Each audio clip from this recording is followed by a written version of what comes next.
नमस्कार, आप देख रहे हैं फाइनल कट। मैं हूं आपके साथ आशा सरमाल। चलिए शुरुआत करते हैं जम्मू कश्मीर से जुड़ी खबरों की। उपराज्यपाल मनोज सिन्हा ने आज कठुआ का दौरा किया और अपने दौरे के दौरान वहां के लोगों को कई बड़ी सौगातें दी।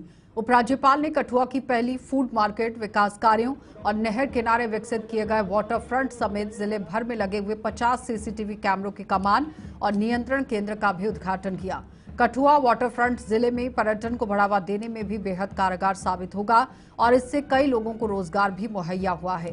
उद्घाटन के मौके पर जम्मू के डिविजनल कमिश्नर रमेश कुमार, विधायक deputy commissioner doctor Rakesh Minhas भी मौजूद थे।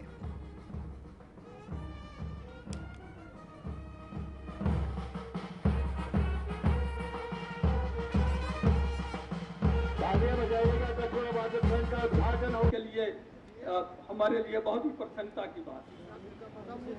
ये वो घड़ी है जब हम हरी झंडी दिखाते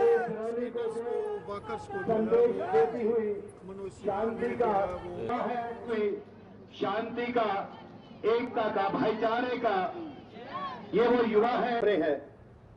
20 गुना ज्यादा उनकी क्षमता है जो आज लोकार्पण कर रहे हैं इंटीग्रेटेड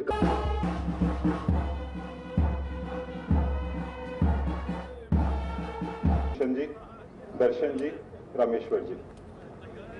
कठुआ नगर के लिए मुझे लगता है कि आज का दिन बहुत खास और महत्वपूर्ण है। जिस वाटर फ्रंट का लोकार्पण आज हुआ है, मैं उसे कठुआ के हर परिवार को समर्पित करता हूं और कामना करता हूं कि 2000 वर्ष पूर्व जब आपके पूर्वजों ने स्वर्ग की परिकल्पना के साथ इस नगर को बसाया होगा तो उनके मन में यही सोच रही होगी कि ऐसी ही क्वालिटी लिविंग और ऐसा ही विकास कठुआ में सुनिश्चित हो सके। डोगरी के मशहूर कवि तीनों भाई कहते थे कि अपनी मिट्टी, अपने गांव और अपने नगर को अगर कवि की नजर से देखोगे तो उसके कण-कण में कुछ खास बात जरूर दिखाई पड़ेगी। और उन्होंने कहा, मेरे देसा दा सलैपा मेरी अखी कन्ने दिख। और वहीं कृष्ण समैलपुरी साहब ने लिखा कि सुर्गे दिगल नई अड़वा गुण मेरे देसा देगा अड़वा। यानी स्वर्ग की बात क्यों करें? हमारे देश की महिमा का गुणगान अगर हम करते हैं तो हमें लगता है कि हमारे देश की शोभा किसी भी स्वर्ग से तनिक भी कम नहीं है। सही मायनों पूरे भारत का गौरव है।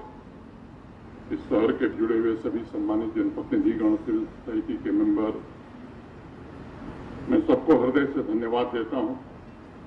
जैसा बताया गया कि सामाजिक उत्तरदायित्व मैंने कॉर्पोरेट सोशल रिस्पॉन्सिबिलिटी के अंतर्गत इस काम को मोटे तौर पर पूरा किया गया है। मुझे लगता है कि बाकी इंफ्रास्ट्रक्चर प्रोजेक्ट की तरह इस काम को नहीं लिया जाना चाहिए, क्योंकि वाटर फ्रंट हो या रिवर फ्रंट हो, उसमें जीवंतता जरूर होनी चाहिए जिससे वहां के नगरवासियों की क्वालिटी लिविंग सुनिश्चित होती है। मैं मानता हूं कि कठुआ के इकोनॉमिक, सोशल और इन्वायरमेंटल और कल्चरल सेक्टर में भी इस प्रोजेक्ट की अपनी एक महत्वपूर्ण भूमिका होने वाली है। उसी दिशा में 1200 मीटर लंबा ये water front multi functional public space provide करेगा। Walking track, cycling track, skating track, yoga के लिए स्पेशल स्पॉट के साथ साथ 15 रेस्टोरेंट और कैफे की सुविधा जो प्रदान की गई है, मैं समझता हूं डायरेक्टली या इनडायरेक्टली, प्रत्यक्ष या अप्रत्यक्ष रूप से बड़ी संख्या में स्थानीय लोगों को इसके कारण रोजगार मिले। तो पुंछ में ही भारत पाक नियंत्रण रेखा पर स्थित झुलास इलाके में एनसीसी द्वारा आयोजित पहला यहां पैरासेलिंग जो कैंप है वो लगाया गया है। ये पैरासेलिंग कैंप है, आज संपन्न हुआ और इस कैंप में पुंछ जिले के साथ साथ राजौरी, जम्मू, उधमपुर, रियासी और कठुआ की एनसीसी कैडेट्स को पैरासेलिंग का प्रशिक्षण दिया गया और इस काम का आयोजन एनसीसी कैडेट्स में साहसिक खेलों की भावना पैदा करना और उनके मनोबल को बढ़ाने के उद्देश्य से किया गया था। आज 8 दिवसीय पैरासेलिंग कैंप में महिला एनसीसी कैडेट्स ने भी बढ़ चढ़कर भाग लिया।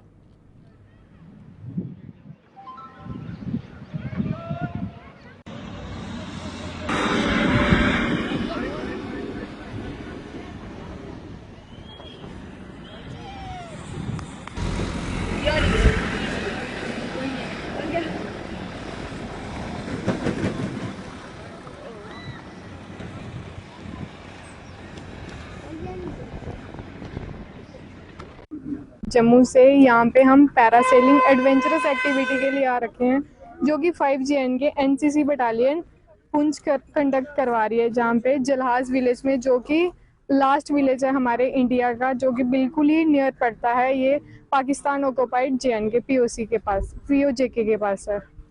ये मेरा फर्स्ट एक्सपीरियंस है यहाँ का। हमने फर्स्ट टाइम विजिट करा पुंछ में। जैसा कि आपको अब पता ही है, ऑपरेशन सिंदूर हुआ, उसके बाद काफ़ी ज़्यादा शेलिंग हो रखी थी यहाँ पे पुंछ में। तो जो यहाँ पे लोगों का एक तो प्रॉपर्टी लॉस भी हुआ है और कुछ लोगों की यहाँ पे डेथ भी हुई है, और उस वजह से हमारे जो यहाँ के पुंछ के लोग थे वो जम्मू की तरफ चले गए थे। तो मतलब उन सब के अंदर एक डर सा पैदा हो गया था। तो मतलब अब जब हम यहाँ पे ये एक्टिविटी करवा रहे हैं तो वो सारे मतलब एक एक्साइटेड से हैं कि यहाँ पे हो क्या रहा है। काफ़ी ज़्यादा लोग यहाँ पे देखने के लिए आ रहे हैं। बच्चे हमसे आकर पूछ रहे हैं कि ये क्या हो रहा है, और एक उनको मोटिवेशन मिल रही है कि हम भी बड़े होकर ये ज्वाइन करेंगे, इंडियन आर्म फोर्सेस को ज्वाइन करेंगे, ताकि हमें भी ये सब मौका मिल पाए। और सर, मैं ऑलरेडी पैरा जंप करके आई हूँ, जो कि बेसिक कोर्स रहा है आगरा से। वहाँ से मैं ऑलरेडी सर पैरा जंप करके आई हूँ। और यहाँ से वेरियस कॉलेजेस से आए बच्चे एंड उन्होंने यहाँ पे पैरासेलिंग की एक्टिविटीज़ को सीखा। एंड बेसिकली पैरासेलिंग की एक्टिविटी यहाँ पे कराने के 2 मोटिव थे। एक तो इनकी सेलिंग एक्टिविटीज़, इनकी पैरा की रिलेटेड एक्टिविटीज़ को प्रोत्साहन देना, उनको एक मोटिवेशन देना। And the second one is कि यहाँ पे लोग काफ़ी डर चुके थे। बाहर के लोगों को पुंछ के रिलेटेड काफ़ी सारे स्टीरियोटाइप्स आ चुके थे कि यहाँ पे बहुत शेलिंग है एंड बहुत ज़्यादा टेंस माहौल है, बट यहाँ पे सब ठीक है। तो ये एक मैसेज लेकर जाएंगे यहाँ से एंड देन फर्दर और लोग यहाँ पे आएंगे एंड एक्टिविटीज़ को प्रमोट करेंगे। और मैं अपनी 5JN बटालियन से रिक्वेस्ट कर रहा हूँ कि ये और अदर एक्टिविटीज़ को कंडक्ट करवाएं। तो हम जम्मू से आए, तो बेसिकली इस कैंप के करवाने के लिए 2 मोटिव थे। पहला मोटिव ये था कि हमारा कॉन्फिडेंस बूस्ट और जो जिन बच्चों को हाइट का डर है उनका हाइट का डर कम हो जाए। और दूसरा रीज़न ये था कि जैसे पुराने दिनों में शेलिंग हुई ऑपरेशन सिंदूर के टाइम पे, तो यहाँ के जो लोग थे उनका थोड़ा मोराल डाउन हो गया था और बच्चों का भी थोड़ा डाउन हो गया था। तो मुझे सबसे ज़्यादा खुशी तब हुई जब हम पैरासेलिंग कर रहे थे और बच्चे आए, लोग आए, हमसे बातचीत की और क्यूरियस थे कि ये क्या चल रहा है, क्या हम भी एनसीसी ज्वाइन कर सकते हैं, क्या हम भी आर्मी ज्वाइन कर सकते हैं। तो हमारी काफ़ी अच्छी कन्वर्सेशन हुई, प्लस पुंछ इलाके को क्लोज से जानने का बहुत अच्छा मौका मिला, जैसे कि मेरा पहला टाइम है। इसके अलावा हमने ट्रैकिंग करी, वॉर मेमोरियल गए, नवग्रह टेम्पल गए, जो कि जम्मू कश्मीर में सिर्फ एक है। उसके अलावा बहुत सारे मज़े आए और हॉस्पिटैलिटी भी लोगों की बहुत अच्छी थी। इस एक्टिविटी को directorate general national cadet corps new Delhi और जम्मू कश्मीर एंड लद्दाख डायरेक्टरेट जम्मू ने अप्रूव किया था, और इसी बेसिस पर इन बच्चों को यहाँ पर भेजा गया। यहाँ पर ऑपरेशन सिंदूर के दौरान बहुत ज़्यादा जो छोटे बच्चे थे खासकर, उनके मनों में बहुत ज़्यादा दहशत थी। ये एक्टिविटी जब लाइन ऑफ कंट्रोल के बहुत ही नज़दीक हमने करी और झलास विलेज में आए, तो यहाँ के अनेकों बच्चे आकर जब इन्होंने देखा तो उनके मनों में काफ़ी खुशी की एक लहर टाइप आई, जिससे कि उनका मनोबल वापस प्री ऑपरेशन सिंदूर वाले लेवल पर पहुंचा है। और अब वो बच्चे खेलना कूदना, खुद के लेवल के जो एडवेंचर एक्टिविटीज़ होती हैं उन्हें शुरू करेंगे, जिससे कि उनका दिमाग और आगे की डेवलपमेंट की तरफ जाएगा। ये एक्टिविटी हमने पिछले 7 दिनों में करी थी। करीब 100 एनसीसी कैडेट्स ने इसमें भाग लिया, जिन्होंने पैरासेलिंग करी, बहुत कुछ इसमें सीखा। काफ़ी चैलेंजिंग एक्टिविटी थी ये, और आज हमारा ये आखिरी दिन है। इन एनसीसी कैडेट्स को हमने यहाँ पे ट्रैकिंग भी कराई, अजोट ले गए। आज शाम को ये बूढ़ा अमरनाथ भी जाएंगे। तो ऐसे कई जगहों पर इन्हें यहाँ पर फैमिलाइजेशन विजिट के लिए ले गए, क्योंकि ये खासकर जो जम्मू रीजन से बच्चे आए हैं वो पहली बार पुंछ की तरफ उनकी विजिट हुई है। तो हम आशा करते हैं कि हमें और मौके मिलेंगे ऐसे जम्मू कश्मीर के बच्चों की डेवलपमेंट के लिए, और हम आगे भी अपनी मेहनत अपनी ट्रेनिंग के द्वारा नेशनल कैडेट कोर के बच्चों को। शिक्षा विभाग द्वारा स्कूलों में डाली गई गर्मियों की 35 दिनों की छुट्टियां विवादों में घिरती जा रही हैं। कांग्रेस पार्टी ने आरोप लगाया है कि मात्र 35 दिनों की छुट्टियों का फैसला नौकरशाहों द्वारा एसी कमरों में बैठकर लिया गया था, जो हकीकत से वाकिफ नहीं है। उधमपुर में आज एक प्रेस कॉन्फ्रेंस को संबोधित करते हुए कांग्रेस नेता डॉक्टर मुल्क राज ने ही विभाग के इस फैसले पर सवालिया निशान लगाने के साथ साथ गर्मियों की छुट्टियों का फायदा टीचरों को न देने पर भी ऐतराज जता दिया। वो 35 डेज तो एक जोक है, ये तो एक मजाक करके रखा हुआ है कि मतलब 1 महीने की छुट्टियां सिर्फ समर वेकेशंस में। मैं चाहता हूं कि कम से कम सरकार इस पर जल्दी से जल्दी गौर करे और इस अपने फैसले को वापस ले। ये कोई आम लोग नहीं है, ये ब्यूरोक्रेट्स है। इनको कम से कम एसी रूम में बैठ कर के ये फैसले नहीं कर देने चाहिए। इनको कम से कम फील्ड की जो रिपोर्टिंग होती है, फील्ड की जो फीडबैक होती है, उसको लेकर के फैसले करने चाहिए। इस तरह से ये फैसला मुझे अच्छा नहीं लगा है। और इसके साथ साथ जो टीचर भाई हैं हमारे पूरे जम्मू कश्मीर के, इनको छुट्टियों में इन्वॉल्व रखा जाता है, कई कामों में इनको इंगेज रखा जाता। रखिए, उसमें मैं कोई इतराज नहीं करता हूँ।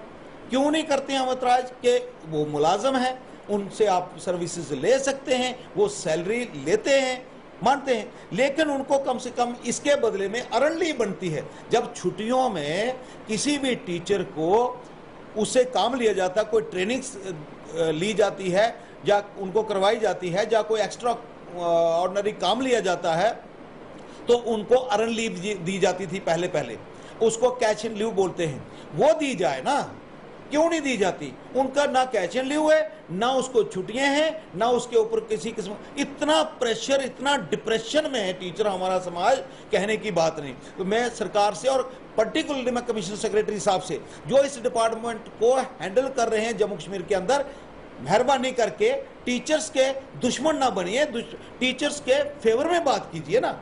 ये मुलाजिम तो है लेकिन गुलाम थोड़े। एक बार फिर आपका स्वागत है। पहलगाम में पाकिस्तान द्वारा किए गए आतंकी हमले में जान गंवाने वाले पर्यटकों और ऑपरेशन सिंदूर के बाद पाकिस्तान द्वारा सीमाओं पर की गई गोलाबारी में शहीद हुए जवानों को राधा कृष्ण यज्ञ के माध्यम से श्रद्धांजलि दी गई।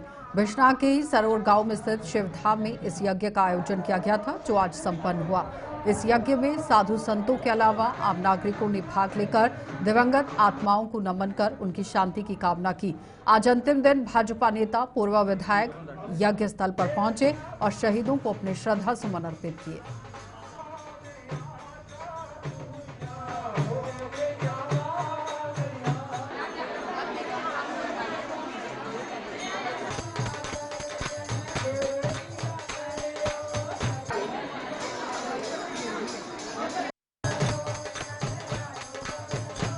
देखो, आज जो हमारा ये यज्ञ चल रहा था, राधा कृष्ण यज्ञ चल रहा था, अमर वीर शहीदों की याद में, जो पहलगाम में जो निर्मम हिंदुओं की हत्या हुई, जहाँ जो 2 दिन जो स्ट्राइक हुई, उसके जो आर्मी के शहीद हुए जितने भी, उनके लिए, उनके वीर गति प्राप्त के लिए, और ख़ास करके हम बार बार जो सनातन धर्म का जहाँ पे हर 6 महीने में विशाल वार्षिक भंडारा मेला होता है, कथा भी होती है, तो हमारा बार बार यही है कि जो नई पीढ़ी है उनके लिए यही संदेश है बार बार, क्योंकि ख़ास करके हमारे हिंदुओं में क्या है कि आज के समय में एक नशा बहुत बड़ी जो हो गया है।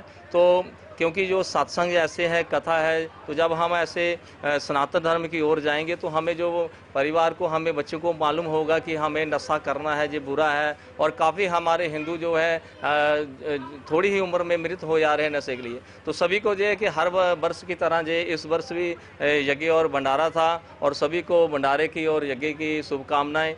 हमारा यही है कि आप मिलजुल कर रहें और भाईचारा बनाएं, ताकि इसलिए हम बार बार जहां पर पूरे जम्मू कश्मीर में हम लोगों को जागृत करने के लिए उद्देश्य है। जितने भी पहलगाम में जो हमारे लोग शहीद हुए थे, ऑपरेशन सिंदूर के अंतर्गत जो हमारे आर्मी के, पैरामिलिट्री फोर्सेस के और सिविलियन जो शहीद हुए थे उनकी आत्मा की शांति के लिए यहाँ ये कार्यक्रम जो है वो चल रहा है।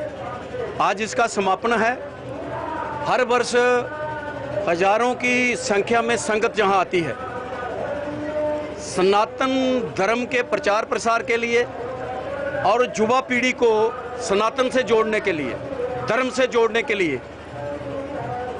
विमल मुनि जी महाराज जो एक बहुत ही हर वर्ष ऐसा धार्मिक कार्यक्रम का आयोजन करके हजारों की संख्या में संगत जहां आती है और मेन यही रहता है कि युवा पीढ़ी नशे से दूर रहे, अपने धर्म के प्रति जागृत हो।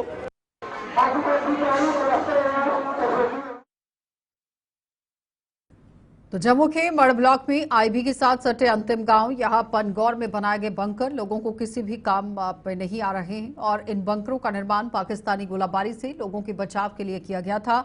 लेकिन स्थानीय लोगों की माने तो ये बंकर आधे अधूरे हैं और अगर पाकिस्तान की तरफ से गोलाबारी होती है तो वो अपनी जानों का बचाव नहीं कर पाएंगे। सरकार ने आधे अधूरे बंकरों का निर्माण कर सिर्फ खानापूर्ति की है, लिहाजा इस और ध्यान दिया जाना चाहिए। ये भी खुला पड़ा है।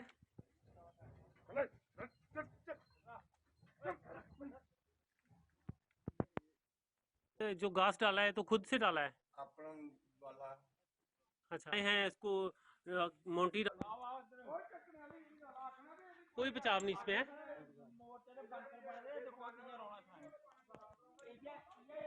जो बंकर हमारे गांव में बने सब अनकम्प्लीट हैं, तो बिल्कुल कंप्लीट है नहीं। इसके बारिश का पानी नहीं रुकता तो ऊपर से जब वाटर सेलिंग होगी वो कैसे रुकेगी।